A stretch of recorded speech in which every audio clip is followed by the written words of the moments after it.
Hola y bienvenidos a un nuevo video sobre inversión. Hoy vamos a hablar de uno de los principales bancos europeos, el mayor banco en España, el Banco Santander. ¿Está el Santander barato después de anunciar el mayor beneficio de su historia? Pues ahora lo veremos, pero primero, un aviso. Este video no es recomendación ni de compra ni de venta, solo es la opinión de un inversor particular. Antes de operar, analiza la información y saca tus propias conclusiones. También puedes consultar a tu gestor o a tu asesor financiero de confianza. Entonces, primero vamos a ver cuáles son las principales actividades del Banco Santander. Por supuesto es un banco, pero ya sabéis que los bancos pueden ser principalmente bancos minoristas o bancos de inversión. En el caso del Santander hablamos principalmente de un banco minorista. Y vemos que en sus principales segmentos tiene la banca minorista y la banca comercial, que representa el 52% de sus ingresos. Lo que pone margen bruto en realidad son los ingresos del banco, pero a eso también hay que sumar lo que llaman banco para consumidor digital, que en este caso sería sobre todo Open Bank, que representa el 21%, pero es también banca minorista de alguna forma, salvo que es digital. Entonces, entre esas dos actividades ya tenemos más del 70% de la actividad del banco. Pero también tiene otras actividades como banco de inversión, gestión de patrimonio, sistema de pagos, seguros, etc. Pero también es interesante ver la diversificación geográfica del Santander. Es un banco que está bastante diversificado en ese sentido. Tiene su principal segmento en Europa con el 37% de la actividad, luego viene Suramérica con el 31% y después América del Norte con Estados Unidos y México con el 22%. Y si miramos por países, los dos principales con bastante diferencia y que entre los dos representan el 40% de la actividad del banco son Brasil y España. Brasil es un poco más importante al nivel de volumen de negocio, pero al menos si miramos los resultados 2024, el país que más aportó a los beneficios ha sido España. Y de hecho, hablando de resultados, hay que destacar que el Santander en 2024 ha marcado el beneficio más alto de su historia. Los beneficios han subido un 14% y ha tenido un beneficio neto de 12.500 millones de euros, casi 12.600 millones. Podemos aprovechar para ver algunos indicadores de rentabilidad. Por ejemplo, el Return on Equity, el ROE, ha sido en 2024 muy bueno, un 13%, muy superior al de 2022 y 2023. Si se analiza la rentabilidad quitando los intangibles, es todavía mejor, con un 16%, pero no es tan bueno como los resultados que ha podido tener, por ejemplo, el BBVA. El beneficio por acción ha subido hasta los 77 céntimos, y el ratio de eficiencia, que mide el nivel de gastos sobre los ingresos totales, ha ido bajando por debajo de los 42%. Más allá de la rentabilidad, para un banco también es importante ver la solvencia. Y un banco no es una empresa como las demás. En otras empresas estaríamos mirando la deuda neta sobre EBITDA, por ejemplo, como ratio, pero los bancos tienen otro tipo de actividad, es decir, que suelen tener muy poco capital y estar muy endeudados y prestar muchísimo dinero. Entonces, para medirlos hay otro tipo de ratios. Uno que mira mucho el Banco Central Europeo es el ratio de capital CET1. Y si está por encima del 12%, como es el caso con el Santander, uno puede estar más tranquilo. Otra forma de analizar riesgos para un banco, y puesto que un banco presta muchísimo dinero, es ver la calidad crediticia. Y por ejemplo, el ratio de morosidad. Ahí la referencia es si está alrededor de 3 o por debajo de 3 es un buen dato, y si estuviera por encima de 6 sería un mal dato. Hubo un momento durante la crisis financiera de hace 15 años que esos ratios de morosidad subieron alrededor del 10% en la banca española, que era un dato muy malo. Pero en este caso, el ratio que está al 3,05 se puede considerar un buen ratio. Ahora veamos un poco el histórico de resultados del Santander. Como vemos, y salvo el año 2020, donde el resultado fue una pérdida muy grande, pero fue una situación muy especial, en el resto de los últimos 20-21 años, el Santander siempre ha ganado dinero. Unos años más, otros años menos. antes de los últimos 3-4 años, su beneficio récord estaba ahí por el 2007 en 9.000 millones de euros. Y ahora, como hemos visto antes, ha registrado un beneficio de 12.500 millones de euros, es decir, bastante por encima incluso de los mejores resultados de antes del estallido de la burbuja y de antes de la crisis financiera. Ahora, si nos vamos al histórico de cotización, vemos una cosa extraña porque en el 2007 el Santander marcó máximos históricos con una cotización alrededor de 13 euros por acción y sin embargo ahora, con beneficios mucho más altos, está en 5,5 euros.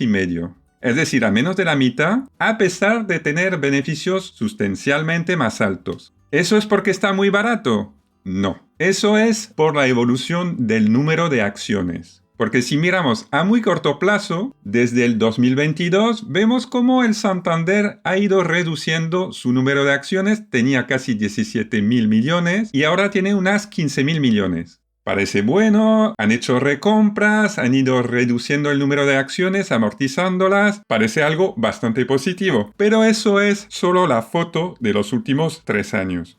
Si buscamos en la web del Santander y miramos el informe del 2008, que creo que es el último que está disponible, miramos la misma información sobre la acción y la capitalización y ahí nos encontramos, a finales de 2007, solo tenía un poco más de 6.200 millones de acciones. Es decir, que en los años entre 2007 y hace unos años, prácticamente multiplicó por 3 el número de acciones en circulación. Fue una estrategia para intentar aumentar el capital, cumplir con algunos criterios de solvencia y demás, pero en realidad lo que provocó fue una gran dilución del capital y una gran pérdida para los accionistas que ya tenían acciones del Santander.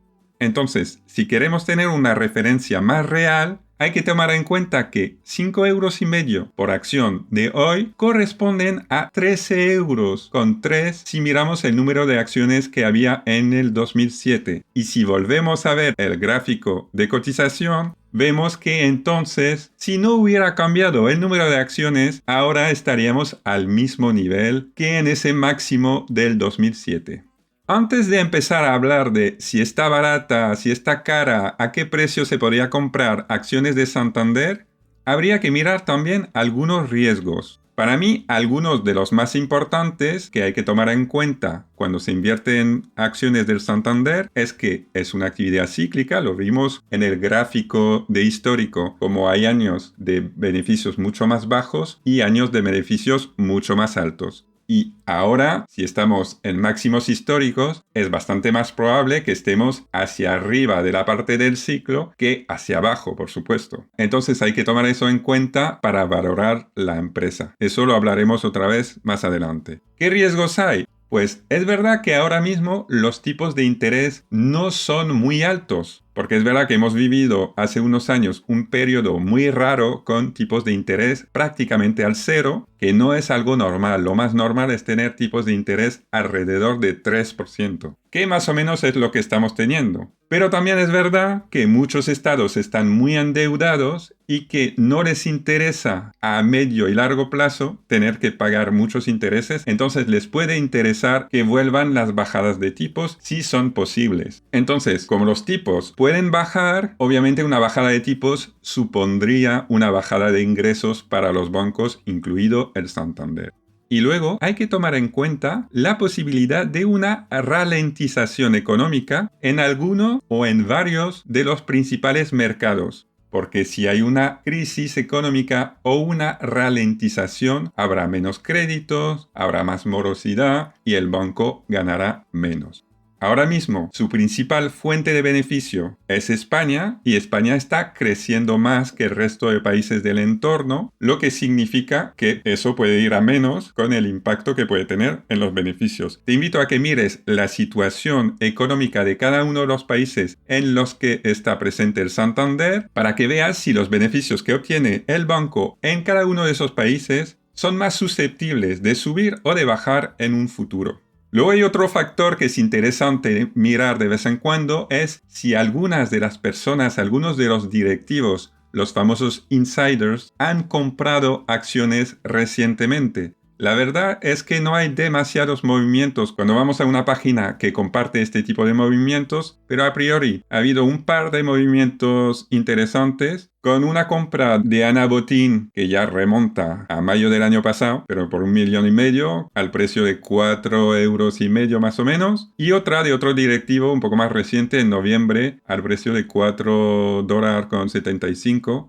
Las compras de insiders pueden ser interesantes. Si hay muchas, puede mostrar que los que están en la misma empresa consideran que está barata y que la quieren comprar a este precio. Si no hay compras de insiders, no necesariamente es malo, digamos que es más bien positivo si hay compras, porque significa que los que están dentro confían que comprando a este precio les va a salir muy bien. Ahora veamos un poco la remuneración al accionista. Santander desde hace unos años ha dicho que iba a dar un payout del 50%, dividido entre un dividendo en efectivo y unas recompras de acciones. Y más o menos está hablando de hacer 25% dividendos, 25% recompras. En el 2024 ha pagado un dividendo de 19 céntimos y medio por acción. Y ahora sí, ¿a qué precio comprar Santander? El precio actual en el momento en que hago el vídeo es de 5,5 € por acción. Como el beneficio por acción fue de 77 céntimos, nos da un PER 2024 de unas 7 veces, lo que a priori podría parecer barato. Pero estamos hablando del mayor beneficio que ha registrado nunca el Santander. Por lo tanto, es peligroso comparar esa cifra de beneficios con la cotización actual. Y como hemos dicho antes, es una actividad cíclica. No podemos saber si ya estamos al máximo de los beneficios de esta parte del ciclo, pero digamos que es bastante más probable que estemos más cerca del máximo que de la parte baja del ciclo o incluso de la parte media. Y te vuelvo a poner el gráfico del histórico de resultados del Santander donde se nota esas olas de beneficios. Entonces, para tener alguna referencia, nadie sabe cómo va a ser el futuro. Eso, quiero insistir mucho en eso. Yo no sé qué va a pasar, pero intento tener alguna referencia objetiva para tomar una decisión más o menos informada y más o menos razonable. Luego, si le va fatal al Santander, aunque haya sido algo prudente, pues igual tengo que asumir muchas pérdidas. Eso siempre hay un riesgo. Pero pues precisamente buscar una valoración más razonable puede ayudar a disminuir ese riesgo. Entonces, si cogemos el beneficio medio de los últimos 20 años, salen 6.600 millones de euros por año. Y eso es tomando en cuenta la pérdida del 2020. Al mismo tiempo, esa cifra puede parecer demasiado baja porque es verdad que el banco es mucho más eficiente que antes. Tiene mucho más ingresos de la banca digital, ha cerrado muchas sucursales, etc. Entonces, a pesar de que los beneficios futuros sean imprevisibles, tampoco me parece descabellado imaginar que el Banco Santander sea capaz de generar unos beneficios de 8.000 millones de euros al año en los próximos 10 años. Eso significaría más o menos un beneficio por acción con el número de acciones de ahora de 50 céntimos, y si aplicamos un PER entre 8 y 10 veces, nos daría un precio de compra entre 4 y 5 euros. Entonces, si cogemos este precio prudente, entre comillas, de 4,5 €, que sería la mitad del rango anterior, significaría un PER de 9 veces y una remuneración, suponiendo que es el 50% como lo que está marcando el Santander ahora, que daría una rentabilidad del 5,4%, sumando dividendos, recompras, lo que haga el banco en ese momento. Recuerda que estoy hablando de una visión a largo plazo. Es posible que el tipo de remuneración cambie y que hagan menos recompra, más dividendo, etc., ¿no? Pero vamos a contar un 50% de payout en total. Sería un 5,4% de rentabilidad al precio de 4,5. Luego, si las cosas van mejor y que los beneficios futuros medios son de 10.000 millones cada año, esa remuneración subiría al 6,8%. Y si los beneficios futuros caen a 6.000 millones, la remuneración sería de un 4%.